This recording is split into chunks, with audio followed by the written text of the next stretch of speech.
All right, AP Human Geography classes, here's our last video on political geography, and we're actually going to tackle terrorism and why it has increased. Let's talk about it.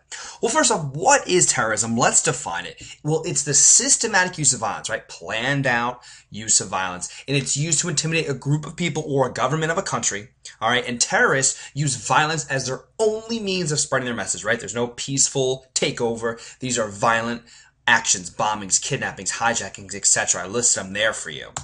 So where did terrorism come from? Where's the history of terrorism? Well, we could trace it all the way back to the French Revolution and during the era known as the Reign of Terror. There was a gentleman by the name of Maximilien Robespierre, and he guillotined thousands of people in the name of protecting the revolution. And this is that first instance of using violence to send a message to a group of people, or in this case, a government.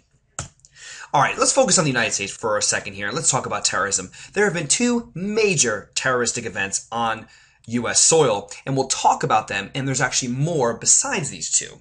All right, first is the Oklahoma City bombing, which occurred on April 19th, 1995 by an American named Timothy McVeigh. This is what they dubbed a homegrown terrorism. Now, what he did was he bombed the Alfred P. Murrah FBI building in Oklahoma City, which killed 168 people and injured over 650 people. You can see that picture there on the right, that's the Alfred P. Murrah building. Now, the reason why he attacked it is for a number of reasons, but suffice to say this, he used violence to spread his message. And the other one, which is more recent in our times, is the attack on the World Trade Center, which occurred on September 11, 2001, by a terrorist organization known as Al-Qaeda, led by the infamous Osama bin Laden. Now, this attack killed almost 3,000 people and has reverberated in the minds of many Americans today. Now, some terrorist organizations, let's talk. Well, I just mentioned Al-Qaeda. So what's Al-Qaeda? Well, it's founded by Osama bin Laden in the 1990s, and they claim terrorism in the name of jihad, or aka the Holy War. Another terrorist organization of the U.S. recognizes the Taliban, which is located in Afghanistan and founded in 1994 by a gentleman by the name of Mohammed Omar. They promote a strict Islamic fundamentalist laws within Afghanistan, which can be seen in a number of ways, but most prominently, their views towards women in the Muslim community. Our last group I'd like to tackle is ISIS, the most recent out of all these groups. It's the Islamic State in Iraq and Syria. They are a splinter group, or a sect, if you will, of Al-Qaeda, and their purpose is to create an Islamic State of Sunni Muslims, right? A specific domination of Muslims across Iraq and Syria. All right, state support for terrorism. Yes, in fact, several Middle Eastern states actually support terrorist groups in different ways.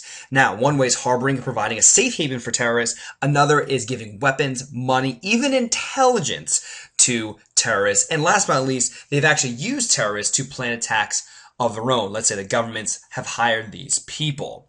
Now, these states include, but are not limited to, Libya, Afghanistan, Iraq, Iran, and Pakistan. If you look to the right here, you'll notice the rise of global terrorism, where we denote fatalities as well as a number of incidences that have occurred throughout the globe. You can see that perhaps maybe the fatalities have declined slightly. Nonetheless, the attacks have multiplied significantly.